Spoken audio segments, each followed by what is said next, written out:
Hey guys, this is Model Netizen. I'm Valerie. I'm Herman.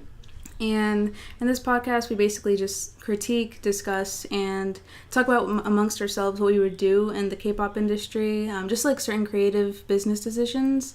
And in this episode, we're going to be talking about this video that JYP did, which, if you want to... Oh, yeah, it's an interview he did with this company. The interview is back in 2009, but basically the video talks about...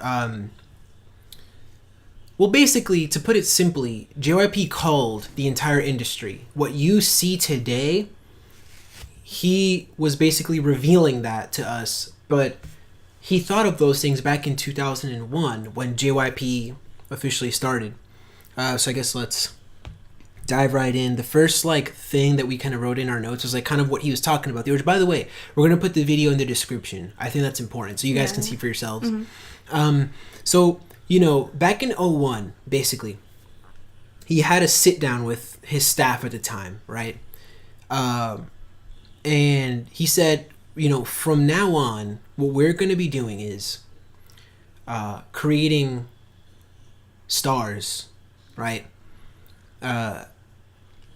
We don't make music, we make stars. And, some of you guys might be like, that's kind of, The reason why is, if you notice, all your faves, why do you think they're acting, alongside their music? Or why do you think that they're, modeling, they're always, endorsements, in deals? It's because the industry has evolved in a way where the labels want to create these, well, I guess as they're called, idols. They're these overall, stars, that we kind of, stan. I don't know.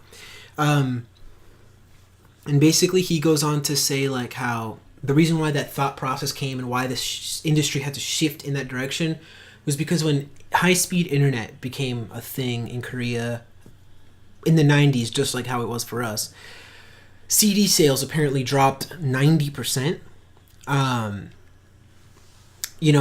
When you can get an album online, people don't go out and buy every single album they want to, collect anymore. So they had to rethink their approach, you know what I mean?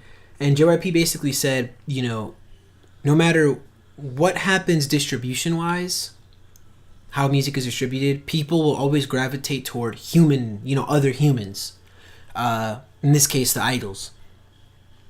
And in this case, the market is going to be more towards, pushing the idols and, in a way, selling the idols and, them as people, which will obviously introduce, sales more so rather than just focusing on the music, because now that's not really what it's about anymore. We watch V Live and variety shows, all that stuff. The Channel Plus is a whole new side of V Live which you have to pay to see, but it's promoting the artists themselves, not, or them as people, not so much just buying their albums, because now it's turned much more towards their personalities and all that stuff, rather than just focusing on even digital sales. Mm-hmm. It's more about streaming now and all that stuff. So he kind of goes on to say, going even back to the origin and everything, we need to find the right talents, and this is stuff that you guys observe. This is what I love about this podcast, is the things that we're talking about. It's observable. It's not we're not giving cryptic, not ethereal, but it's not conspiracy. Yeah, no, yeah. Does that make sense? It's not nebulous. You can observe it. Mm-hmm. So he said we need to find the talents. What are going to be the stars, right? Mm-hmm. They need to be able to sing, dance, act, and be attractive, obviously, frankly. And he said something interesting that right before we started recording, we were kind of, reviewing the notes, and the way that I put it was this next bullet point. He says they need to have global appeal. And I think that's important because, especially today where we're catering toward a Western audience, right, as well. So the example I gave was, the examples I'm going to give, I'm only using them because they're in JYP, just keep it at that. Because we're talking about JYP. If you take a look at, Mark in GOT7, or, in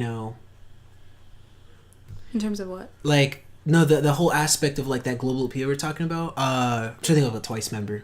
Or, Jay from Day 6, or You know, these idols who basically like, you know, they look different, right? It's like you're Korean, but you look like there's like a quality to them. Japan Line and Twice.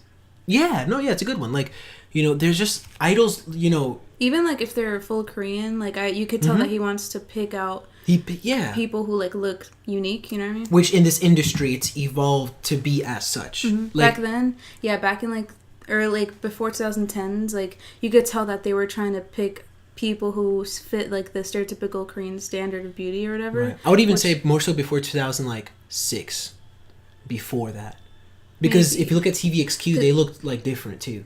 A little bit, yeah. No, I'm saying because like I'm also thinking about like when labels started putting foreign people in groups, because before like the late 2000s, it was mainly just like pure Korean groups. Probably like mid like 07, 08.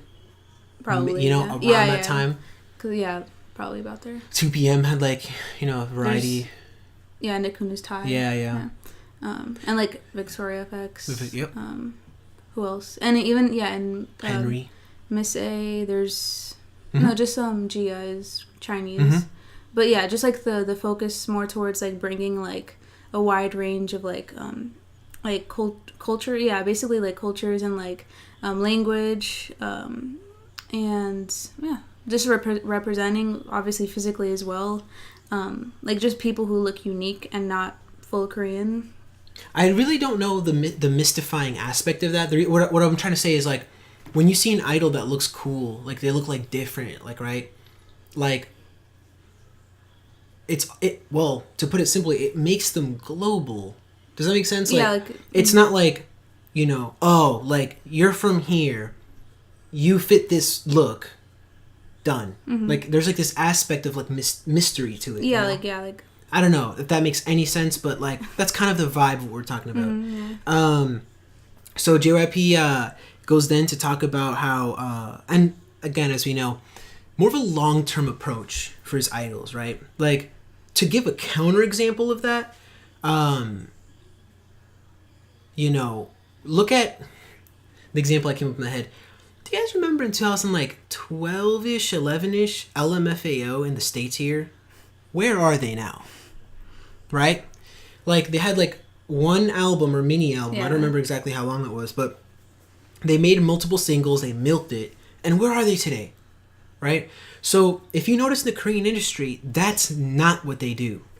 You know, in the Western industry, I forget the exact statistic, but in every single label, there's X big number of artists. Yeah. Right? In Korea, and the labels only have a handful of groups or soloists. And they try to make them more long term, And they make it long term. They focus and they go long term. Even if you think of Western artists, you have like maybe like 10 to 15, maybe 20 people in mind. Like, you know, your stereotypical like Katy Perry, Rihanna, Beyonce, you know, like artists like that you think of firsthand when you think of like Western pop. But over there, I feel like the scale is much bigger, you know what I mean? Like people, their main focus is to succeed and become in a way like, I don't like viral is not really the right word for it, but like their main focus is to get big, and usually there's a bigger number of big groups, I guess, rather than like here where consistently. Whereas here it's more like the focus is on those handful of artists that are just huge. But the label themselves, like you said before, they have like a whole bunch of artists on their roster, but only like 2 or 3 maybe are like that we know off the top of our head. Yeah. Like there's only a couple that anyone can mention. You know,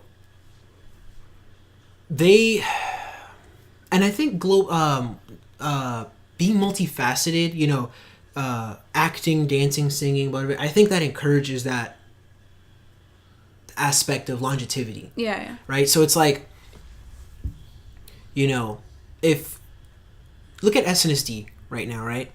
They have a 10-year career under their belt. They can continue to act and be in like spokespeople for like endorsements, blah blah blah. Even the people who left. Doesn't matter. Right? They could.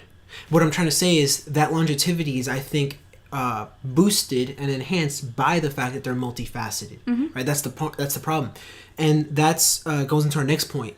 Is JYP goes on to say that his biggest two acts in 2009, which is when the interview took place, was Rain and Wonder Girls. So, he was talking about how Rain trained for 4 years before he debuted, and then Wonder Girls trained for 7 years before they debuted. And he trained them in, obviously, as you guys know, singing, dancing, acting, personality, and 2 minimum languages.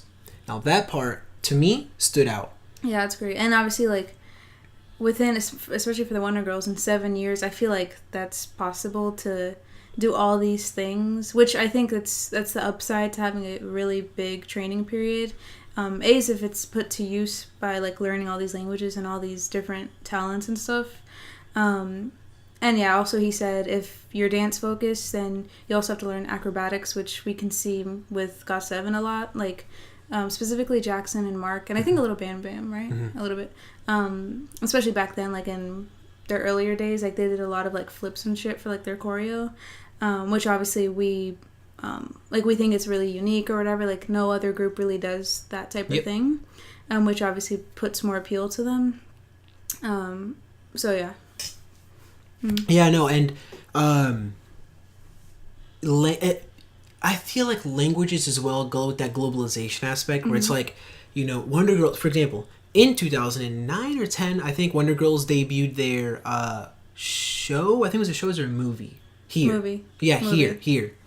And all the interviews that they did on red carpets, on blah, blah, blah, they carried themselves in English. They all spoke good English. Yeah, I was really surprised. And they all carried themselves. They didn't need no earpiece, as you see somewhere, or like that one random like mysterious girl voice we hear in like the speakers, translator. Yeah, none of that. They carried themselves, and it makes you look more like more like in charge of your career. I don't know if that makes sense. Yeah. But it's just this aspect of like. Oh, and actually, before I even say that, I think what's interesting is he said this, we can already observe this, but some people may not know. Going back, personality, variety. Yeah. You don't think, you might be thinking like right now, right? Like, we're talking about JYP, GOT7. Oh, Jackson's funny. Yeah, like, Yugyeom's funny. Like, like, oh yeah, they're funny. They're funny, but like they learned that. They learned it. How to hone it, how to whip stuff out their own ass, like they had to hone that skill. Obviously, like some people are better at it, or like they're more naturally funny than others, but as an idol you have to learn how to like carry like a entertaining conversation. Yeah. Like interviews or variety, you have to learn how to like keep that up. And I feel like back then more so rookie groups were more awkward, whereas now you could tell that I feel like me personally, like I feel like I could tell that they're focusing more towards like training on like variety, personality, all that stuff. You're saying that back then I feel like it was they were more awkward? More so. Or more like too hype about it, if that makes sense. Like about like their debut or whatever. Right. Like they were just like, I need to see blah, blah, blah, I mean that or whatever. And like they were just super like, oh, like we're new in this world or whatever, and like we want to make a I don't know, like we want to make a name for ourselves, you know what I mean? Which if you watch any old like debut era group video, then you'll see what I'm talking about. I'd say like EXO and before, whereas like after that, you could tell that they like wanted to make them either like they're still hype, but I feel like when you look at variety more, like it's more they can carry themselves more throughout, if that makes sense. I mean, we saw, like, the joke I always like to use is on EXO's actual literal debut on April 8th, 2012, on the very first stage that they were ever at. You know how, like, on music shows, they're always like, oh, can you tell us about your song? There's, like, the group and then the MC, right? The MC asks Dio, and Dio literally falls flat halfway through. Yeah, he's like, oh, Mama is a song about, blah, blah, blah, blah, like, and then he just stops. And he's like something about like orchestral. Yeah, something. Yeah. And then Suho had to come and Suho pick up his pieces. Yeah. Also like groups, especially like SM, like they always give them scripts about like the purpose or like the song itself. So and like when that question is asked in an interview, like all the members kind of turn to the person who's in charge of that, which you could tell like they're totally like the member of like they have like that. their roles of like doing this, that, like introducing the song, like emceeing, like whatever. You'd think that stereotype would be trying to be broken down by SM but apparently no, because when NCT U first debuted, I don't know if you remember this, they were on an interview show, and the girl, I think it was Song of Hope FM, the one short like hilarious girl. She literally like before they got to like talk, she was like, the person who tells me about the song 7 Cents is not the person who speaks. It's you. Yeah. And she points to Mark. And then Mark has just to be like, oh, 7 Cents is a song about our dreams, and we really feel each other on another level, and it's a really futuristic song. And like he was like kind of like awkwardly stumbling through it. So like to make fun of that SM aspect, she like said, not you. Yeah. Like she tries to mix it up. That's funny. But it's a thing, you're right, it's real. It's groups today are becoming better. One example I was going to give about Variety was, and you can tell the focuses are just different, right? But Day 6 was doing this interview. I think I told you this, obviously, but Day 6 was doing this interview on a, I don't think it was a Chinese show, but point is, it was dead. It was boring. And that was the joke of it, is that, you know, because Day 6 is a band, right? They're not like, they're idols, but they're not idols. So it's different. And literally halfway through the interview, out of nowhere comes Jackson. And Jackson sits down with them and is literally like, he starts like being all loud and hilarious. And the MCs are like, oh, like, you know, haha, like as a joke. The MCs were like, oh, like these kids aren't funny as you, blah, blah. And then Jackson goes, oh, yeah, of course they are. You know, Young K, you beatbox and One Pill, get up and dance. And like literally he created a situation of I guess comedy, variety, you know, like variety, and then like, you know, Jay freestyle rap, like, you know, like dumb stuff, like, you know, Jackson knows how to start up, and of course Jackson's more of like a Beagle kind of guy, like he's funny, but the point I'm trying to make is that you see the distinction between like idol groups, like they have to know how to, you know, carry, and we see it like, you know, on shows all the time where it'll be like, you know, an MC will be like, oh, show us like a talent, like that's another thing, I forgot where I heard that, but Idol was like basically, I think it was Jackson actually, went on a Idol producer, I don't know, but he was basically saying like, you know, when you debut, you need to have like 3, he said this, you need to have 3 quote unquote backup talents, backup skills. Yeah. So for example, one of them, no matter how dumb they are. Yeah, no matter how dumb they are. Like the simple example he said was like, oh, I can beatbox really good. Or like, remember Baekhyun in 2012 and 13? It's like, oh, show us a talent. Oh, I can make it sound like a car is passing by. Yeah. Like that thing. And everybody was like, oh, like they just, it's not even like a big deal, but they make it, they hype it up. Yeah, exactly. It's that variety skill where it's like, oh, no, just like, you know, like pump it up, like boost, like it's this like wavelength that they teach you how to be on, right? I feel like that was really important to bring up, you know? It's like, you have to have like Rose, like in Blackpink, it's just like, I can sound like I'm trapped in a box. Like, literally, like, you have to be able to like skillfully weave through these like how do you never be boring? If to put it simply, right? So I thought that was important to bring up, is the variety thing, because we don't think that, like, sometimes I feel like people think like, oh, like there's just Beagle line members and they're funny, and it's like, that's true, but if right now Dio, who's like not a Beagle, he's like the chill member, like look at Lay. Like Lay's chill. He's funny a little bit, but I think like, what happened though? I was gonna say, like, now that he's on his own in China, right now, like watch him in Idol Producer, for example. Like he's not how he is in EXO. Like he's on his own. Like he has to be this pillar. Like he can't just be like a 9th member of EXO and rely on it. You know what I mean? Yeah. Because once you do your own solo stuff, you have to be your own person in a way. But yeah, I was gonna say like. If you think about it, when you stan people, you don't really, like, you stan them as people, basically. Like, you stan their variety, their, all that stuff. So, like, what JYP was saying, like, how we were talking about before, you don't, I don't know how to explain it. Like, back then, I feel like there was much more of a focus on, like, performance like, and performance stuff. Music. But now, with all this introduction of, like, training people as individuals and variety and, like, even, like, little, like, talents and stuff, languages, you begin to stand them, their personalities, their, like, it gives them more incentive to, like, follow them as a group, if that makes sense. I see this a lot with, like, I don't know, BTS, for example, like, especially with Bangtan TV. I think I talked about this in another episode, but with Bangtan Bombs, rather, there's just, like, 30-second or less videos of them just being dumb, and, like, that just makes you want to follow them more because they're dumb. And you watch one funny thing, and it's like, I want to see another one. Yeah, and there's like, another one. There's so many like little videos like that,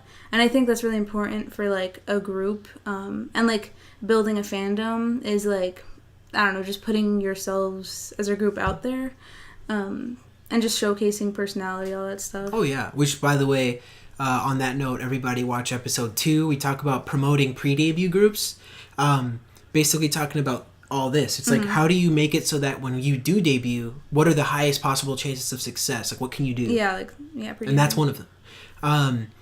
Speaking of, like, you know, gaining that following and increasing that following because of who you are, JYP goes on to say that, you know, Rain is obviously an artist, right? But at the same time as his debut, he had this ready. JYP had this series ready, a mini series that Rain was going to star in, called Full House. And it's really popular. Yeah, like the show, apparently, according to JYP, it ended up being, I guess at the time, or up until that point, one of the top 3 most viewed shows in Asia ever, right? At the same time, his album that he debuted with went number 1 in 8 countries around Asia. Now, again, another thing that we were talking about before this was like, do you think that his album going number 1 in Asia and his show being in the top 3 most viewed shows of all time at the time there, do you think that those two things are a coincidence? Right? No, exactly. They go together. Yeah. You know, JYP obviously knew that if this show took off and or the album took off, it would help the other one. Yeah, the other one. And that's like, that's kind of the whole point of being like a idol, a star, multifaceted, like having different things going on. Obviously, along with the music and everything, but I feel like it's very important to have the members doing other things like acting, CF, MC, everything, like, because it boosts each other, if that makes sense. Like the solo activities boosts the group activities and vice versa. So far. I mean, really quick, if I can say, like, you know, the effect, we're talking about Rain, but the effect is multiplied when multiple members are all doing their own thing. Yeah. Like, for instance, you know, there's a rumor, we're going to find out and see that FX is going to come back in the form of Luna and Amber. They're going to do an album? I think at least a single, mini but album a mini album. And then Crystal's acting, and Victoria is like, about to debut as a soloist. Yeah, that's official, yeah. Right. And so what we're trying to say is, like, all 4 members are killing it. Luna and Amber both have vlogs. Luna's an actress in theater, right? Like, but what happens when FX4, OT4 comes back? You're just going to have this multiplied feeling of, like, I want to, like, as soon as that notification, like, SM Town uploaded, like, I'm going to click that. Yeah. Like, like. Whereas if they didn't do anything and, like, they came back as 4 like, still. Imagine from 4 Walls to All Mine. Imagine if they did nothing. Yeah. And even worse, like, All Mine to Now. To, like, the middle or end of this year. Whenever, like, if there's an OT4 comeback, like, let's say it's, like, at the end of the year. Like, what if they did nothing? Like, if they did nothing, then there would not be as much hype. The only hype would be from Miyus, who, like, are literally, like dried. Like dying of hunger and thirst. But, like, because they have their own solo activities happening, like, you feel like there's more hype building up to that moment, you know what I mean? And, like, you're more willing to support it, and, like, more, like, a wider variety of, like, audience would be willing to support it. So people who watch Luna's musical, Crystal's dramas, people support Victoria, and, like, Amber stands, like, people, like, more people would be willing to support an OT4 comeback, which, I think it's really important to have, like, solo activities along with group activities, or in between group comebacks or whatever. I just think that's, like, the most genius it's like self-marketing, because it's like, hey, let's do these things that will give us revenue, right? Like, if SM produces a show, right, and it stars Yuna and Baekhyun, I don't know, or Yuna and Minho, or something. They produce a show. First of all, they're going to be getting revenues because people are going to watch it. Mm-hmm. But and then what happens at the same time is that one of the groups come back, and people are like, "Yo, I love Minho." Like, there's people that we've met in real life and people you see online all the time, who don't really listen to like. They're more into like dramas, right? For example. Mm-hmm. But like, all of a sudden, there's like IU is in a drama. She comes back, and the person's like, you know what? Low key, I'm kind of gonna click that IU music video. Mm-hmm. Yeah. Because you're like, I love IU. Yeah. Now, because I'm seeing her in the show, and I love this show. Mm-hmm. Like, I'm gonna support, or I'm just curious, or I want to know. Yeah. So it's like, not only are you getting profit from the show, but it's also marketing your other activities. Exactly. So it's like this self-contained system, Mm-hmm. And again, this is what the JYP himself was talking about, right? But obviously the other labels have adopted this whole thing, Mm-hmm. right? I'm just looking at the time on the camera there. It's about to cut off. As you guys may or may not know or have observed, at 30 minutes exactly, our camera cuts off. Canon 70D struggles. So basically, it's just like, it's this fascinating, ultimate system that these companies have put in place. Yeah. Where idols are like this orbiting thing. Like last night, I got a notification that Sunmi went live, and so I clicked that, and I watched it. It was 3 a.m, dude. I didn't have to do that. I was literally about to go to sleep almost, and I was like, "Oh, let me click it." And then she read my comment, and I was like, "Now I'm staying." Yeah. Just because you know what I'm saying? Like, that's the thing, is idols and companies know exactly what to do, and it's about to cut off now. So we'll see you in a second. Some Pocky here.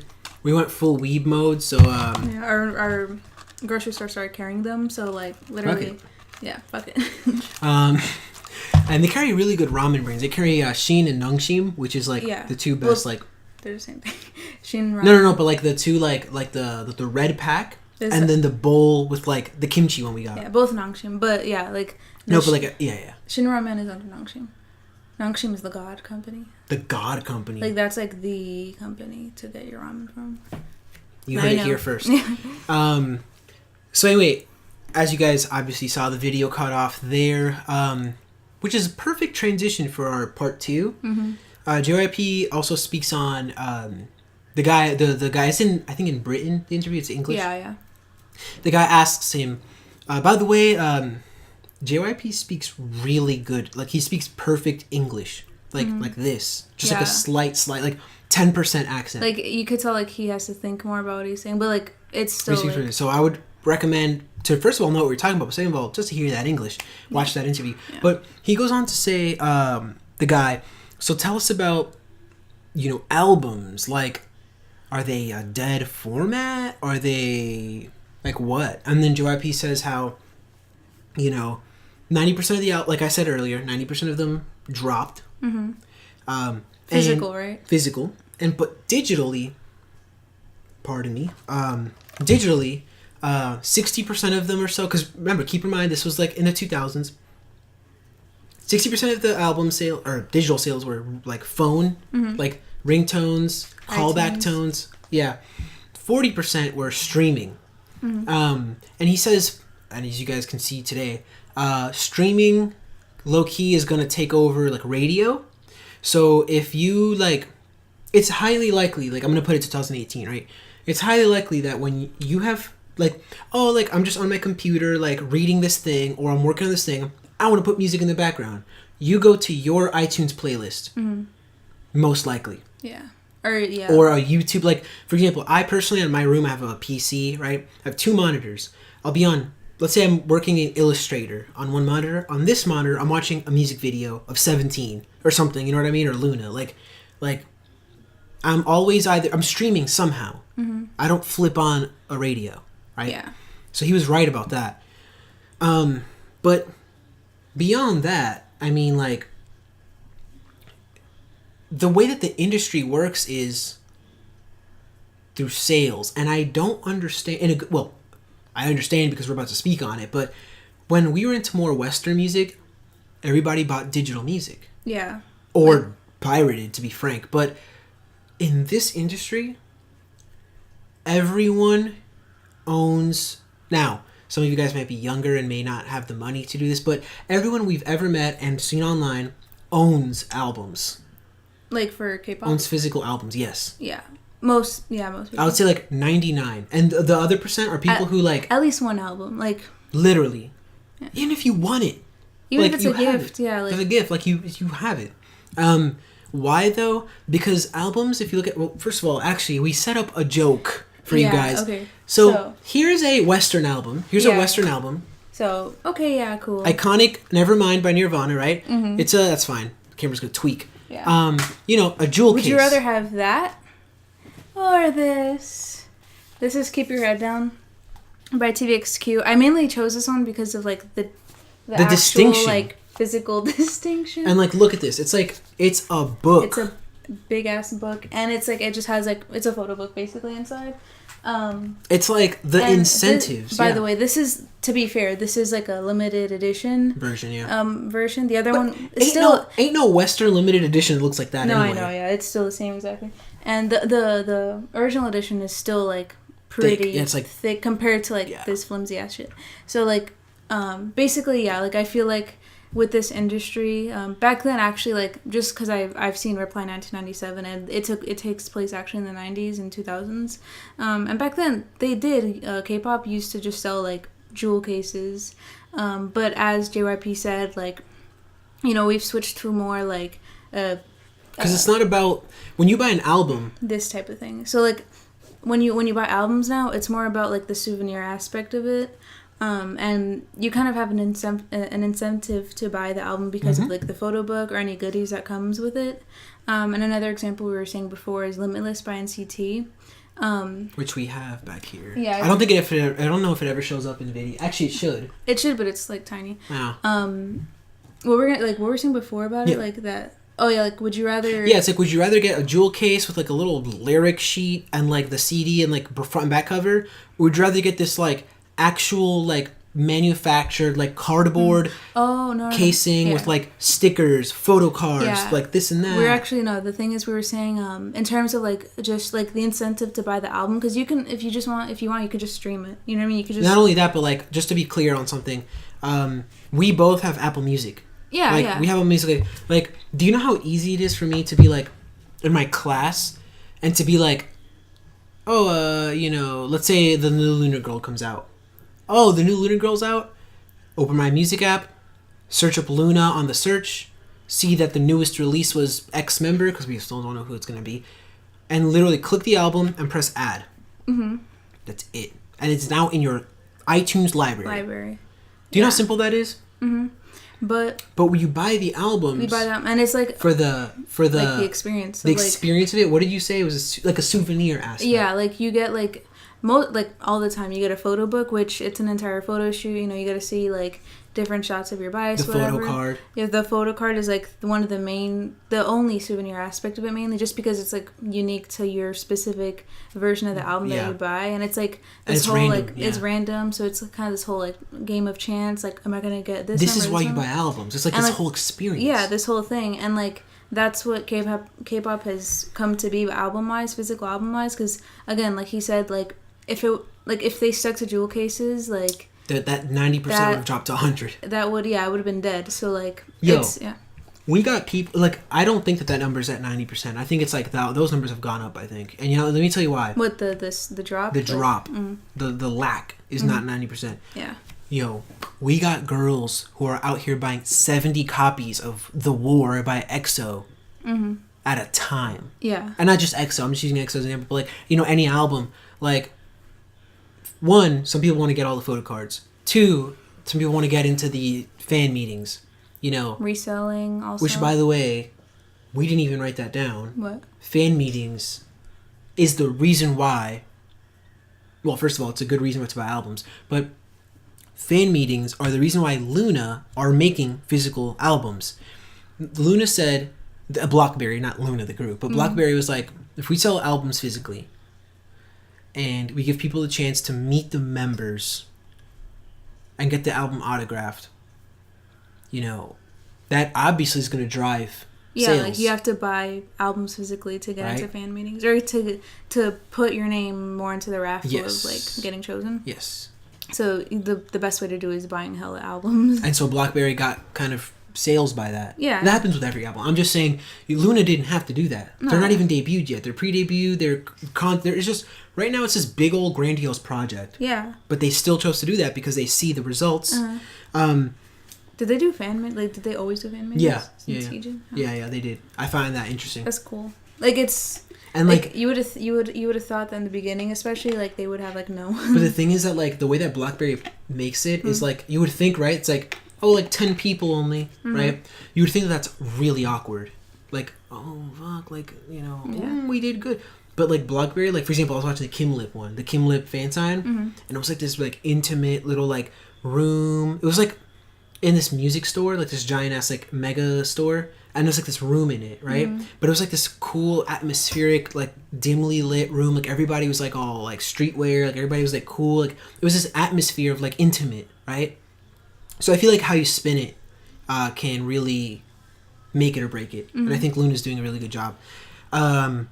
But no, going back to albums and stuff like that, you know, JYP brings up the point of mini albums, as we know. Mini albums are like what? Almost, I want to say 50-50, but could be more, the amount of albums we get per year. What I mean by that is, if you look at every single release in the year, I would say about half of them, maybe more, maybe less obviously, are mini albums. Like you mean out of everyone? Out of every single thing that ever comes out. Probably, yeah. It's mostly mini albums. Yeah, right, if anything.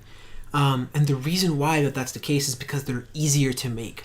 On all fronts. On all fronts. It's cheaper because you have to pay producers less because there's less songs. You know, the only thing is, and we're going to say it next was, by the way, if you can hear that vibration, apologies.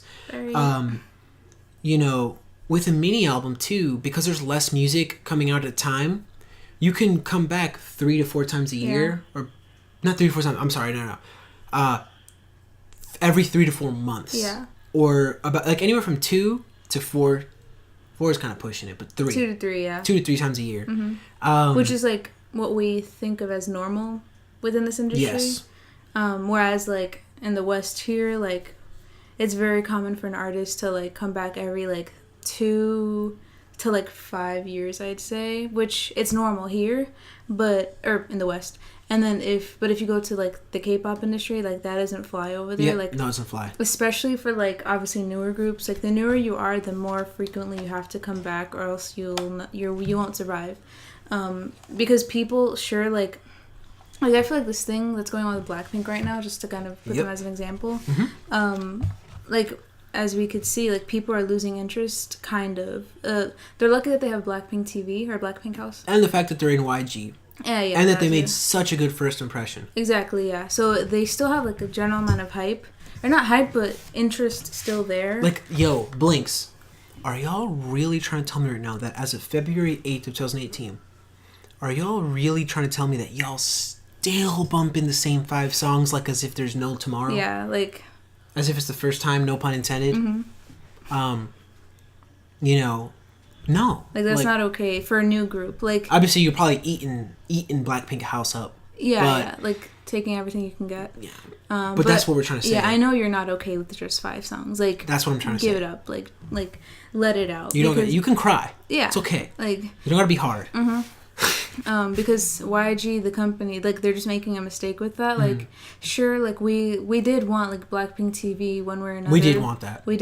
But... And we do. That doesn't mean we only want that. Like that. Like Blackpink, the other day, literally a notification. They made this whole big old Instagram video. It was like, big event coming soon. Stay tuned. And Jisoo was like on a V-Lab was like, oh, keep watching the Instagram because we're gonna drop something. You know how many people I saw? And I'm not kidding. People literally in the comments of that Instagram post were like, album leak, like not leak, but like reveal. Yeah. Oh, and then like I think you were the one who put it. Was like, it's probably just gonna be something to do with the show. Yeah, probably. Or like an event, but like, and if anything, we don't know the what it is yet, but we hope we're wrong. I know that Winter still has to come back, which I think that's going to be this month. Yeah. So maybe March. I think March, yeah. The way YG's been releasing statements now is he'll, people's pleas on Instagram, like he'll read them. Yeah. And he'll like screenshot it and then over it type out his response. Yeah. So somebody was like, oh, you guys are sitting on, essentially the vibe of the message was, you guys are sitting on a bunch of artists, what are you doing? Mm-hmm. And YG responds, this was in 2017 still, he says, iKON in January, Winter in February, Blackpink is currently recording. Right? Yeah. So that means that iKON and Winter are done at the time. Yeah. Obviously, iKON came back with... There's so many good songs in January. I was going to say, it's not the bop. I don't think it's the bop of the month. Because to me, I was going to jokingly be like, damn it, what was the song? I was literally like, I joked about, I was like, this is the song of the year, and it's only January. Bad Boy. That too. But a lot of it was Infinite too, until... The iKON and Red Velvet albums, for me, Infinite and Oh My Girl. But anyway, point we're trying to make, was the fact of like, the comeback cycles. Like, right? We see that with Twice. If you want to keep it with JYP, we see that Twice. Twice is, once are being fed every, especially last year. Oh yeah. Yeah. Was it Knock Knock, Signal. Likey, Heartshaker, Candy Pop. Well, no, that was no. There was another Japanese thing beforehand that I liked. I forgot the name of it. Candy Pop is really good too. Yeah. Before Likey, there's another one, and then so they had like at least 6 releases. No, 5. 6. Considering that it was 2 different countries, but still, like that still counts in terms of like releases and promotions. And yeah, they killed it. They killed it. And what you were saying before, you said it. It's like taking a break for like 2 to 4 years. You know how we see here, like from 2011 to 2016 or 15, Adele took like a giant ass break. Yeah, I was gonna say like that does not fly here. Yeah. I don't. It doesn't. It really. I don't want to make broad stroke claims, but it really doesn't really matter who you are. Like G-Dragon can come back never until 2029. Okay, that's what I mean. Like a long time. And, like, people are low-key going to be like, well, where were you? Yeah, well, I think they don't even know what to say. Yeah, because, do we care? Do we not care? Do we care? Well, G-Dragon's kind of a big example just because he's, like, pretty iconic. So, like, people will care, but... And I think it's a good point. I feel like that's more... Because not everyone's G-Dragon. Yeah, and it's more, like, mainly for groups because... I feel like as a label, like group comebacks are more important than solo comebacks. Especially if you're I would say if you're in a group, it matters more. That's what I mean. Yeah. Okay. So, yeah, people like the whole like come back frequently thing. That's more for groups, whereas I feel like solos can take a year break. You know what I mean? And it's like kind of okay because you're not if you're fed. Like you're being fed with the group. I know. Yeah. If you're like solo and that's it, like IU. Like, that's more like you have to come back, like, normal. Not, like, every 3-4 months, but, like, especially when you're established like that, you can still do, like, maybe 1 or 2 tops a year, and that'll be fine. But for a group, I feel like 2, for me, 2 is, like, the perfect amount. But if you're a newer group, probably, like, 3-ish, maybe 4. Can I make this claim? And I made this with you the other day. I just want to interject this. I want to spill some tea and scald some people. I know that, like, I know how fandom works, right? You have your faves or you're just devoted to X person or X group, right? But if you're fighting for Blackpink album and on the side, you're not fighting for Lehigh, you are not correct. I'm just going to put that out there. Yeah. Take that as you will. I said what I said. Yeah, because... I feel like also the thing is that the reason why like we don't agree with that is because we're more like love. No, love, yeah, but like even putting it less like if we support an artist from a label, we like typically go towards the other artists. It's like hypocrisy almost if you don't. Yeah, kind of, yeah, or like it's the saying I like Winter, not iKON. It's kind of like gay, but like label wise, like you only like one group of a label, and you don't really care about the other or the other groups. Or artists or whatever, which is not really that good of a thing to do, which, we were talking about. And we mentioned that, I think, in the trainee episode, too, like, don't be, Just Don't just do that. be good.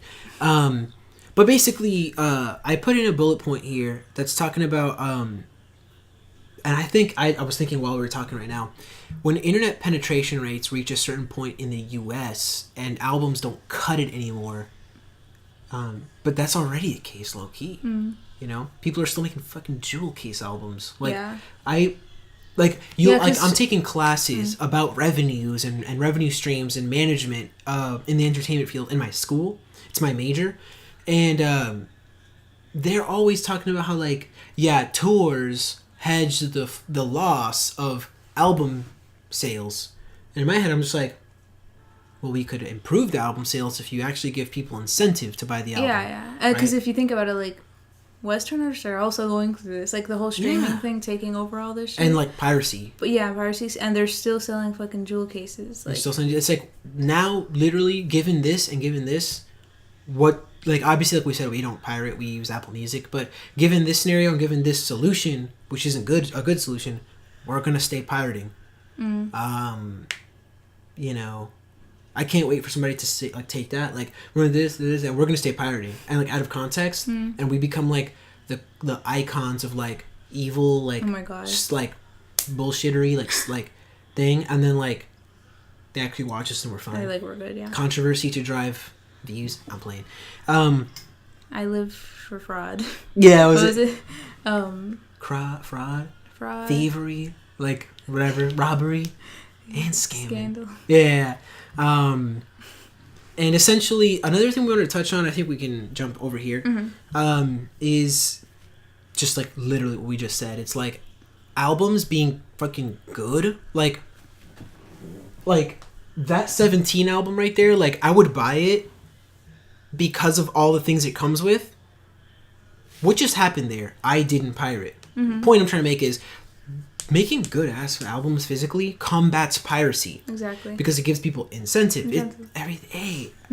We intellectual. Everything we say connects to each other. Yeah, and another thing that drives album sales is giving different versions of the album, which I think is interesting. Like, obviously, like, for me personally, just, like, morally speaking, yes. I feel like 3 is, like, the top. Like, 3 versions? 3 versions. I would even say, actually, you know why I would say 3? You know why?